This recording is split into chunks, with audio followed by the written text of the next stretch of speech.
नमस्कार, आप देख रहे हैं भाग्य चक्र और आपके साथ मैं हूं अंजलि सिंह। मेरे साथ हैं ज्योतिष आचार्य पंडित अमित पांडे जी। पंडित जी, आपका बहुत बहुत स्वागत है। जी धन्यवाद आपका। गणेश जी मंगल करता है, विघ्न हरता है। कहा जाता है कि जिस पर गणेश जी की कृपा हो जाए उसके जीवन में आने वाली सभी बाधाएं दूर हो जाती हैं। हिंदू पंचांग के अनुसार प्रत्येक वर्ष भाद्रपद मास के शुक्ल चतुर्थी को हिंदुओं का प्रमुख त्योहार गणेश चतुर्थी मनाया जाता है। साथ ही भगवान गणेश के जन्मदिन के उत्सव को गणेश चतुर्थी के रूप में जाना जाता है। बुधवार का दिन भगवान गणपति का दिन माना जाता है और इस दिन भगवान गणपति का पूजन और स्तुति विशेष फल देने वाला होता है। गणेश चतुर्थी या चौथ के दिन प्रथम पूज्य भगवान श्री गणेश की पूजा अत्यंत फलदायी होती है। आज हम भगवान गणेश जी की पूजन विधियों की बात करेंगे। तो पंडित जी, चलिए शुरुआत करते हैं अपने प्रोग्राम की और जानते हैं कि पूजन विधि क्या कुछ है। गणेश जी की कृपा से होगी हर मनोकामना पूरी। दुर्वा चढ़ाने से भगवान गणेश होंगे प्रसन्न। भगवान गणेश को क्यों प्रिय है सिंदूर?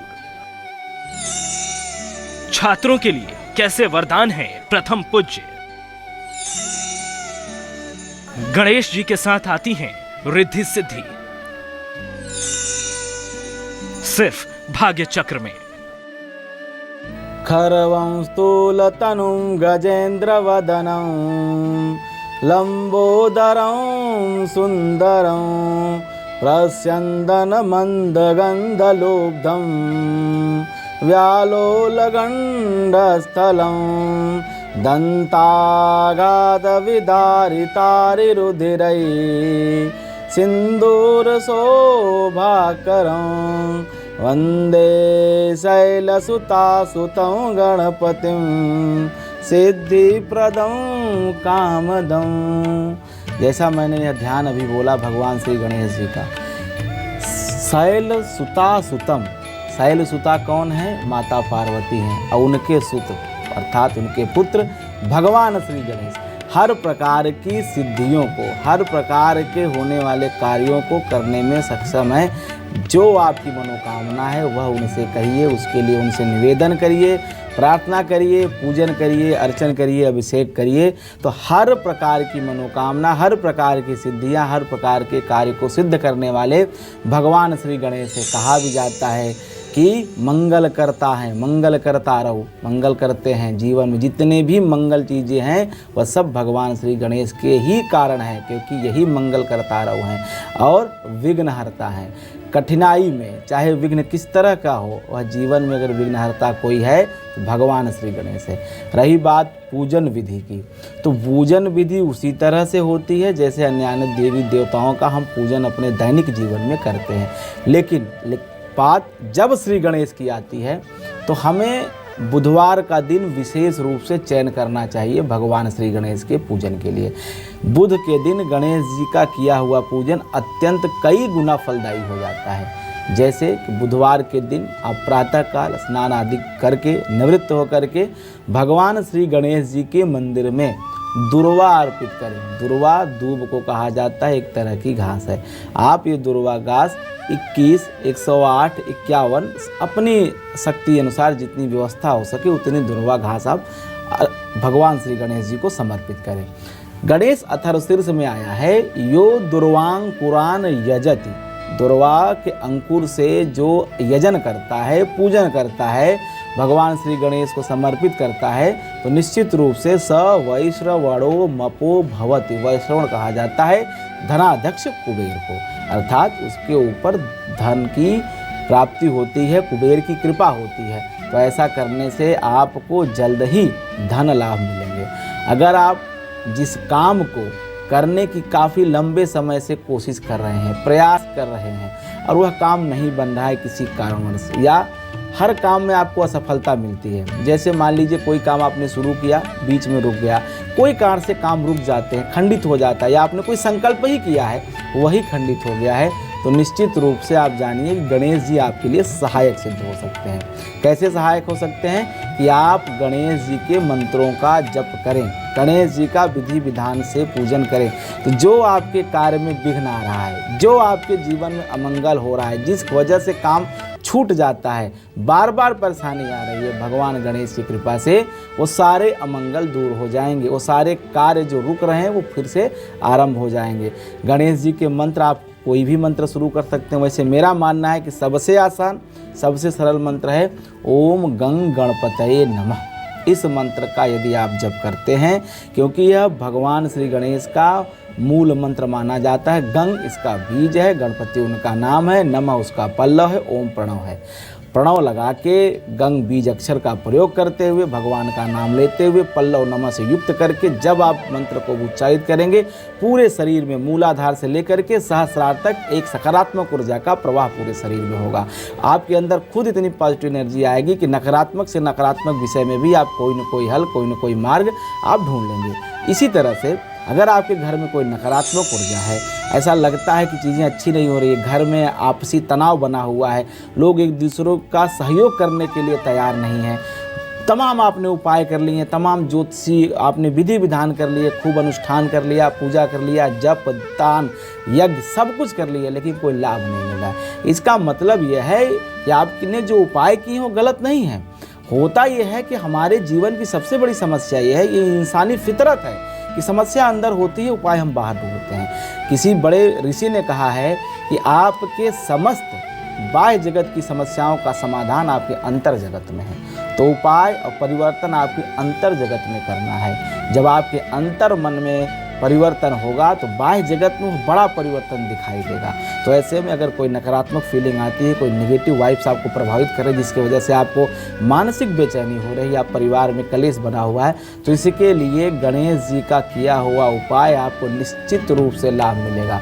क्या उपाय करना है कि बुधवार के दिन आप अपने घर में, जिस घर में आप निवास कर रहे हैं, चाहे अपना घर हो चाहे किराए घर में रहते हैं, आप उस घर में श्री गणेश जी की सफ़ेद रंग की मूर्ति की स्थापना करें। जब मैं यहाँ सफ़ेद रंग कहता हूँ तो इससे आपको यह मतलब समझना चाहिए कि ये सफ़ेद रंग मार्बल भी हो सकता है, या एक श्वेतार्क गणेश होते हैं जो मदार के वृक्ष के 12 वर्ष के पूर्ण हो जाने के पश्चात जो उनकी जड़ में गणेश जी की मूर्ति स्वतः से उत्पन्न होती है।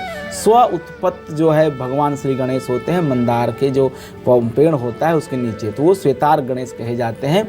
उनकी स्थापना करें घर में, उनका विधि विधान से पूजन करें। तो ऐसा करने से जो वो मूर्ति से जो वाइब्स सकारात्मक ऊर्जा निकलेगी वो पूरे घर की नकारात्मकता को समाप्त करेगी और पूरे परिमंडल में घर के आपके एक सकारात्मक ऊर्जा का, एक पॉजिटिव एनर्जी का बांड क्रिएट करेगी, जिसकी वजह से सबके मन में कहीं ना कहीं पॉजिटिविटी बढ़ेगी और आपके घर में किसी भी तरह की नेगेटिव वाइब्स का असर नहीं होगा। लोगों को किसी भी तरह की मानसिक बीमारी का सामना नहीं करना पड़ेगा।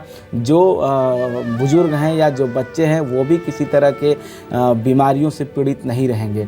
इसका मतलब है कि एक उपाय मात्र गणेश जी की उपस्थिति से, क्योंकि जब गणेश जी स्वयं आपके घर में विराजमान हो जाते हैं तो क्योंकि जहाँ गणेश जी रहते हैं वहाँ किसी तरह की बुरी शक्ति, अमंगल शक्तियाँ, जो नकारात्मक शक्तियाँ हैं वो वहाँ नहीं रह सकती हैं। गणेश जी के कारण से ये सारी चीज़ें उस घर से, उस स्थान से दूर चली जाती हैं। तो गणेश जी की मूर्ति, गणेश जी की आप सफ़ेद रंग की या श्वेतार गणेश की घर में स्थापना करें, विधि विधान से उनका पूजन करें, तो निश्चित रूप से आपको किसी भी तरह के अमंगल का सामना नहीं करना पड़ेगा। गणेश जी कृपा से सब प्रकार के मंगल ही मंगल आपके परिवार में होता जाएगा।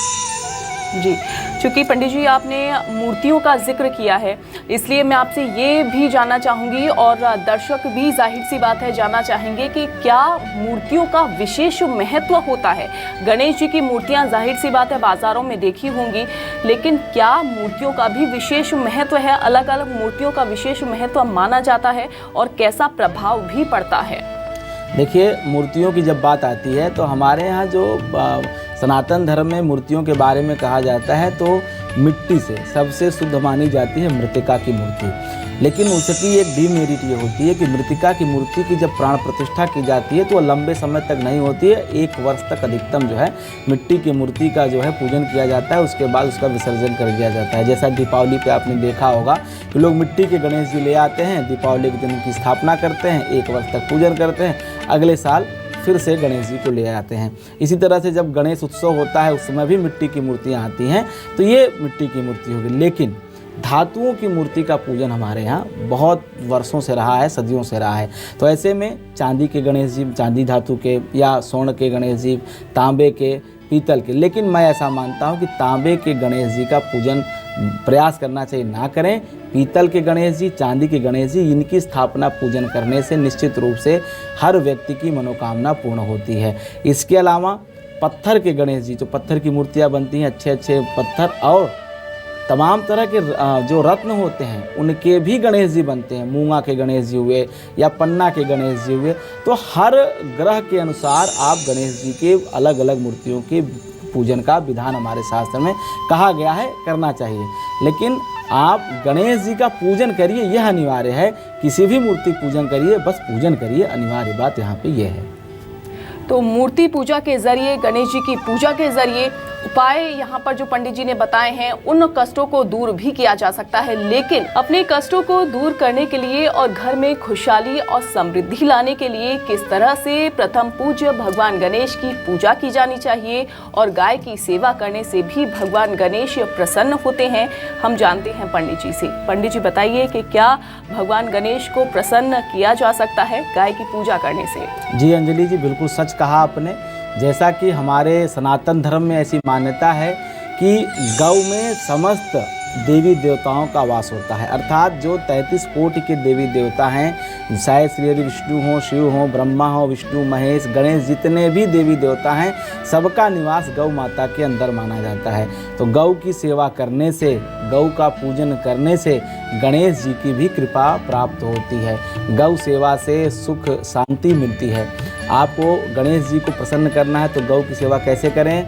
बुधवार के दिन गाय को हरी घास खिलाएं। देखिए, हम जब किसी जातक की जन्म कुंडली देखते हैं और जन्म कुंडली में जब बुध का असर नहीं दिखाई देता है या ऐसा दिखाई देता है किसी जातक की जन्म कुंडली में बुध की वजह से पीड़ा मिल रही है, बुध नीच का है, मीन राशि का है, बुध कहीं न कहीं असरकारक नहीं है, बुध की महादशा चल रही है, व्यक्ति बार बार बीमार हो रहा है या सफल नहीं हो रहा है, कोई दिक्कत बुध की वजह से है, तो ऐसे में हम उपाय बताते हैं अपने जातकों को कि आप जो है बुधवार के दिन गाय को हरी घास, पालक, हरा चारा खिलाएं। तो ऐसा करने से गणेश जी की भी कृपा होती है और अन्य जो भी देवी देवता गणेश जी के साथ गौ माता में निवास करते हैं, उनकी कृपा से नवग्रह शांत होते हैं और बुध का शुभ फल मिलना जीवन में आरंभ हो जाता है। हाँ, बुधवार के दिन चूँकि सिंदूर शोभनम रक्तम, गणेश जी को कहा जाता है कि सिंदूर की शोभा उनको प्राप्त हो, तो ऐसे में गणेश जी को सिंदूर चढ़ाएं। अब देखिए, सिंदूर हनुमान जी को भी चढ़ता है और गणेश जी को भी चढ़ता है, लेकिन दोनों का अलग अलग महत्व है। हनुमान जी आजीवन ब्रह्मचारी हैं, वहीं पे गणेश जी भगवान सिद्धि बुद्धि सहित श्रीमन महागणाधिपति हैं, अर्थात सिद्धि के देवता हैं, बुद्धि के देवता हैं, मंगल के देवता हैं और हर प्रकार के धन धान्य के देवता हैं। वैवाहिक से लेकर के, शैक्षणिक से लेकर के, करियर से लेकर के सब प्रकार के सुख के प्रदाता भगवान श्री गणेश हैं। आप सिंदूर अर्पित कर सकते हैं बुधवार के दिन श्री गणेश जी को। अगर आपको किसी तरह की वाणी की समस्या है, बोलने में दिक्कत होती है या छोटे बच्चे मतलब साफ नहीं बोल पाते हैं, बड़े हो जाने तक उनको समस्या बनी रहती है, तो ऐसे में बुधवार के दिन आप गणेश जी का पूजन करें और उस बच्चे या जिसको वाणी की समस्या है उसके हाथ से कुछ दान किसी गरीब को, किसी ज़रूरतमंद को या मंदिर में जहाँ गणेश जी का मंदिर है वहाँ पे हरे मूंग की दाल का दान कराएं, तो निश्चित रूप से वाणी दोष की समस्या समाप्त होती है। इससे आपका बुध ग्रह मजबूत होता है और कुंडली में बुध को वाणी का देवता कहा जाता है। बुध को ठीक रखने के लिए, वाणी को शुद्ध रखने के लिए, सही रखने के लिए यह दान आपके लिए उपयुक्त होगा। ऐसा करेंगे तो औषधियाँ और अभ्यास यह दोनों आपके काम आएगा और आप निश्चित रूप से अच्छी वाणी का प्रयोग कर सकेंगे, वाणी दोष समाप्त होगा। सुख समृद्धि पाने के लिए आप किसी भी तरह से भगवान गणेश को प्रसन्न करने का प्रयास करें, क्योंकि सुख तभी आएगा, क्योंकि सुख ऐसा होना चाहिए जो सकारात्मक हो, जो आपके जीवन में स्थायित्व प्राप्त कर सके। इसके लिए आपको कुछ छोटे छोटे उपाय बताता हूँ गणेश जी को क्या करने चाहिए। सबसे पहली, अगर आपकी जन्म कुंडली में पंचमेश, लग्नेश या नवमेश, याद रखें लग्न का स्वामी, पांचवें भाव का स्वामी और भाग्य भाव का स्वामी, इनमें से कोई भी भाव का स्वामी अगर बुध है, मिथुन लग्न की कुंडली हुई या जो है भाग्य भाव में बुध बैठा हुआ है या पंचम में बुध बैठा हुआ है, बुध की ही राशि है, तो ऐसे में आप अपने दाहिने हाथ की सबसे छोटी उंगली में पन्ना धारण कर सकते हैं। पन्ना धारण करने से बुध बलवान होता है और बुध की जब कृपा होती है, बुध ग्रह जब कुंडली मजबूत होता है तो जातक का दिमाग ठीक ढंग से काम करता है, सकारात्मक ऊर्जा बनी रहती है, चारों तरफ उसके सुख और शांति की स्थिति बराबर एक जैसी नियत बनी रहती है। तो पंडित जी ने ये तो बता दिया कि जिनकी वाणी में प्रॉब्लम है वो क्या कर सकते हैं, लेकिन जो छात्र हैं, जो स्टूडेंट्स हैं, जो पढ़ रहे हैं, क्या वो कैसे लाभ पा सकते हैं, वो पंडित जी से जानते हैं। पंडित जी, जो स्टूडेंट्स हैं, जो पढ़ाई कर रहे हैं, जो कामयाबी पाना चाहते हैं, वो कैसे लाभ पा सकते हैं गणेश जी की पूजा अर्चना करके? देखिए, जब किसी आदर्श विद्यार्थी की बात आती है या लेखनी के प्रयोग करने की बात आती है, विद्या की बात आती है, वाणी की बात आती है, तो सबसे पहले गणेश जी की बात आती है। कैसा मैं क्यों कह रहा हूँ, एक प्रसंग सुनाता हूँ आपको। जब व्यास जी ने महाभारत लिखना आरंभ किया था तो उनको इतना बड़ा ग्रंथ लिखने के लिए कोई एक लेखक की आवश्यकता थी कि इतने बड़े ग्रंथ को कौन लिख सकता है। तब व्यास जी ने भगवान शिव की आराधना की तो उनके आदेश से ये हुआ कि गणेश जी ही संसार में ऐसे व्यक्ति हैं कि जो इस पूरे ग्रंथ को ठीक ढंग से, ठीक प्रकार से लिख सकते हैं। और ऐसा करने के लिए गणेश जी को प्रसन्न करने की आवश्यकता थी व्यास जी को। फिर व्यास जी ने गणेश जी की स्तुति थी, गणेश जी आए और गणेश जी ने एक शर्त रखी व्यास जी के सामने कि भाई देखो, मैं लिखूंगा तो जरूर, लेकिन जब आप श्लोक बोलना बंद कर देंगे और जहां आप रुके वहां मैं अपनी लेखनी बंद कर दूंगा। व्यास जी ये बात समझ गए कि गणेश जी जो है हिला हवाली कर रहे हैं। फिर व्यास जी ने एक शर्त रखी गणेश जी के सम्मुख। उन्होंने कहा कि ठीक है भगवान, आपकी शर्त मुझे स्वीकार है, लेकिन मेरी भी एक शर्त है कि मैं श्लोक बोलूँगा, अर्थ आप अपने से लिखिए, मैं उसमें कोई भी मदद आपकी नहीं करूँगा, मैं सिर्फ छंद बताऊंगा आपको। और इस तरह से भगवान गणेश जी ने महाभारत जैसे महाकाव्य को लिख डाला। मतलब व्यास जी ने बोला है और गणेश जी ने लिखा है। व्यास विरचिता गणेश लिखिता महाभारते दिव्य कथा अमृतवाणी संस्कृत भाषा नैव कलिष्ठा नच कठिना। अर्थात संस्कृत भाषा का सबसे अच्छा और सुंदर ग्रंथ महाकाव्य माना जाता है महाभारत, जो गणेश जी ने लिखा है और व्यास जी ने बोला है। इसी तरह से जब बात विद्यार्थियों की आती है तो विद्यार्थी किस तरह से कलम का प्रयोग करें और क्या लिखें कि जो उनके परीक्षक को पसंद आए, वो जो लिखें उत्तर बिल्कुल सटीक हो, वो गणेश जी की कृपा से ही संभव है। तो ऐसे में आप गणेश जी की आराधना करें। छात्र ओम गंग गणपतये नमः, यह गणेश जी का बिल्कुल आजमाया हुआ मंत्र है, बहुत आसान, आपने सुना भी होगा। यह छात्रों को जरूर करना चाहिए। कम से कम बुधवार के दिन तो अवश्य 108 बार करने से बुद्धि की प्रखरता बढ़ती है, बुद्धि की शक्ति बढ़ती है। इसके अतिरिक्त विशेष यदि कोई समस्या आ रही, आपको चीज़ें याद नहीं होती है, आप रात भर रट्टा मार रहे हैं लेकिन चीज़ें आप बार बार भूल जाते हैं, और सुबह जो भी परीक्षा में आता है जल्दबाजी में लिखने के चक्कर में सब उलट पुलट कर देते हैं, इसका क्वेश्चन उसमें, उसका उत्तर इसमें, और पूरा पेपर आपका कहीं ना कहीं ठीक नहीं बन पाता है। तो ऐसे में गणेश जी का गणेश अथर्व शीर्ष का पाठ करना या गणेश गायत्री का जप करना आपके लिए मददगार साबित हो सकता है। गणेश अथर्व शीर्ष थोड़ा सा कठिन है, संस्कृत में रचना है, लेकिन आप प्रयास करेंगे तो जरूर आएगा। आसान है। एक दंताय विद्महे वक्रतुंडाय धीमहि तन्नो दंति प्रचोदयात्, यह गणेश गायत्री है, इसका भी आप प्रयोग कर सकते हैं। आप रात में बिस्तर पे जब आप सोने जाते हैं, किताबें आप रात में बिस्तर भी पढ़ते होंगे, किताब बंद करने के साथ साथ सोने से 2 मिनट पहले इस गायत्री मंत्र का जप करें, गणेश गायत्री का बोलें, तो निश्चित रूप से आपकी बुद्धि जो है बिल्कुल शांत रहेगी और जो पढ़ेंगे वह एक बार में आपको याद होगा और उसका सही समय पे सही प्रयोग करके आप प्रतियोगी परीक्षा में सफलता प्राप्त कर सकते हैं, विश्वविद्यालयी परीक्षाओं में सफल हो सकते हैं। छात्रों के लिए यह पारस पत्थर की तरह है गणेश का गायत्री मंत्र, एक दंताय विद्महे वक्रतुंडाय धीमहि तन्नो दंति प्रचोदयात्, इसका प्रयोग करें तो निश्चित रूप से छात्रों के लिए बहुत लाभदायक सिद्ध होगा। तो छात्रों के लिए तो पंडित जी ने बता दिया कि किस तरीके से भगवान गणेश को प्रसन्न करना है, लेकिन भगवान गणेश को सिंदूर चढ़ाते समय किस श्लोक का जाप करना चाहिए और सिंदूर चढ़ाने से क्या फल मिलता है। इसी के साथ ही जैसे भगवान शिव को बेलपत्र चढ़ाया जाता है, उसी तरह से गणेश जी को किस पौधे का पत्ता चढ़ाया जाता है। क्या पंडित जी गणेश जी को भी किसी पौधे का पत्ता चढ़ाया जाता है, क्या उनको भी किसी पौधे का पत्ता चढ़ाकर प्रसन्न किया जा सकता है? जी देखिए, हमारे यहाँ पूजोपचार सामग्री की व्यवस्था है। पूजोपचार सामग्री देखिए, पंचोपचार पूजन होता है, षोडशोपचार पूजन होता है, राजोपचार पूजन होता है। अर्थात आप ये समझे सरल भाषा में कि सूक्ष्म तरीका, लघु तरीका और बृहत तरीका। मतलब पूजन में छोटे से लेके बड़े स्तर तक के विधि विधान हमारे शास्त्रों ने कहे हैं, जैसा आपका सामर्थ्य हो। क्योंकि सनातन धर्म की यही एक सुंदरता है कि यहाँ सबको स्थान है। ऐसा नहीं है कि सिर्फ कुछ खास लोग के लिए ही बनाया गया। आप कुछ नहीं कर सकते। जैसे तुलसीदास जी ने लिखा, एक घटी आधी घटी यादव में पुनियाद।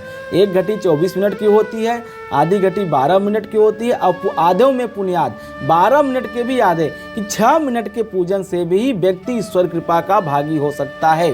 तो उसी तरह से गणेश जी को भी प्रसन्न करने के लिए, सिंदूर चढ़ाने के लिए कुछ वनस्पतियों का प्रयोग करके व्यक्ति गणेश कृपा प्राप्त कर सकता है। जैसा कि गणेश जी को जब कोई भी पूजोपचार सामग्री चढ़ाई जाती है तो उसके लिए हमारे पुराणों में, हमारे धर्म ग्रंथों में एक एक मंत्र की व्यवस्था दी गई है।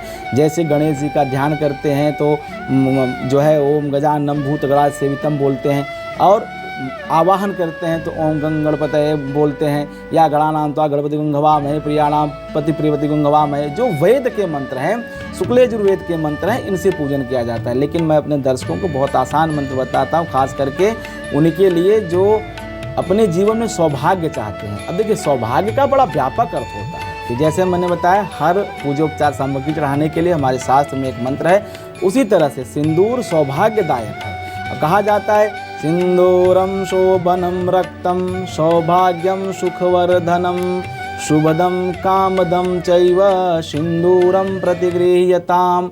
सिंदूर सौभाग्य वर्धक होता है। जब यह भगवान श्री गणेश को समर्पित किया जाता है तो इसके प्रतिफल या इसके फलस्वरूप आपको सौभाग्य मिलता है। तो सौभाग्य चाहने वालों को गणेश जी को सिंदूर जरूर समर्पित करना चाहिए। इसके अलावा जो वनस्पति है, एक तो दुर्वा है, जैसा मैंने पहले बताया कार्यक्रम की शुरुआत में, धूप के चढ़ाने से क्या फल मिलता है। इसके अलावा समी पत्र भी आप गणेश जी को चढ़ा सकते हैं। समी के पत्ते चढ़ाने से वृद्धि होती है, तेज में वृद्धि होती है, आपके मानसिक स्थिति में आप मानसिक रूप से काफ़ी मजबूत होते हैं, मानसिक संतुष्टि मिलती है। वैसे समी का पत्ता शिव जी को भी चढ़ाया जाता है। समी का पत्ता चढ़ाने के लिए आप किन मंत्र का प्रयोग करेंगे?